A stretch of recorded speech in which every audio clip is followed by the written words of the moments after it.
Greetings, friends, family, and survivors. Well, we're still alive. Been super busy with ministry and rescues and stuff. And I will post an update just as soon as I can. So, it's about 8 o'clock in the morning, 8:30. The batteries are at 69%.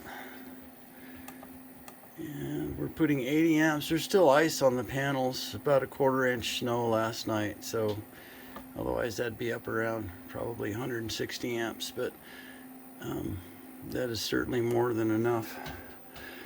This time of year, if there's not ice on the panels, the batteries are fully charged by 10 in the morning. I don't know if I can zoom in enough that you could see that, but that's Saddle Mountain. Just absolutely beautiful.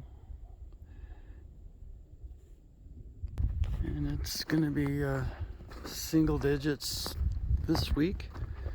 And my truck quit on me yesterday, but I was able to get it running. And actually the Jeep broke too. The key wouldn't turn. It wasn't ice. It was only it was in mid-20s, so it wasn't ice in the ignition or anything. It just needed some oil, and I was able to get it to work. But the truck, something on the fuel tank solenoid had water and was blocking one side, and that's my fault.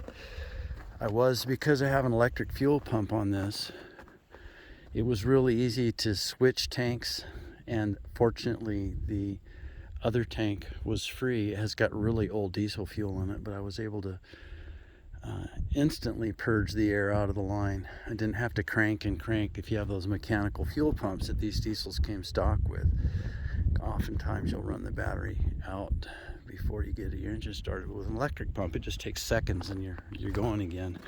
So I was really thankful for that. But today I'm going to town to I should have a filter and a water trap on that pump, and I don't, and now I'm paying for it. So I've got to go to town and get that assembly, and then get some diesel water dry stuff, and then fire it up today and get all that purged through the system before we get to 3 degrees in the next couple of days. Because this seems to be the rig. We call it the rescue rig. And that's why we have it, and that's why we built it up. That's actually Carol's Miata, and we sold her Miata, and this old truck is the first diesel that was ever made, diesel pickup truck. It's an 83 Ford Bullnose, and we've got about 7,000 into it to get it to where it is now. And it seems to be the one that gets through the deep snow when others don't. And I'm assuming it's the easy torque that you can apply from the diesel engine, and the rear end is locked, so that helps. But having recovery equipment, the reason why we were going to take that to church yesterday was because people get balled up on this one hill, and it just cars crisscrossed everywhere, and it's a mess. So you have to pull them up the hill one at a time. But that didn't happen yesterday because it stayed cold all day, and the snow was tractionable. So really thankful for that. So just as soon as spring comes, we're going to put that engine in, and then I have a turbo for it, and so our hope is to put a 4-inch exhaust, this fresh engine, and a Banks turbo that I have, and then I'll be able to haul the cat back and forth over the Cascades, because we've got some logging and some milling to do for a bunch of building projects here at the Sprague River Mission. I do not know if I made a video about this, but we put in a diesel air heater, and that's the power supply over there. And I have a bunch of really old diesel. Well, it's 5 years old, probably 70 gallons of it. And so that's what we run our diesel generator with, and the shop heater, and that's 27,000 BTUs in this very small package. And I can put the inversion table up here and get warm and try to get my bones to settle back into place.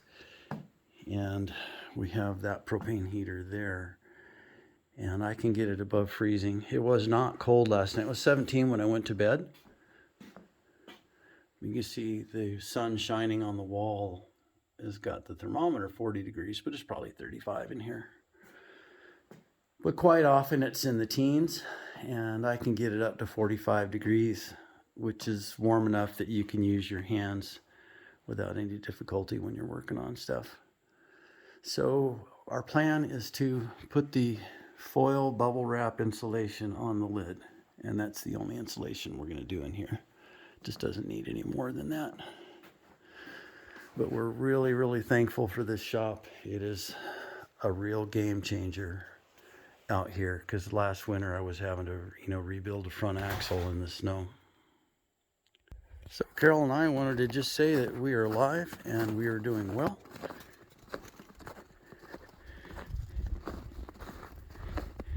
I just want to give you a brief update that we're still okay, doing good, real busy time of the year, and I'm going to try to post a better, more descriptive video about what we've been doing next time. God bless you and have a great day.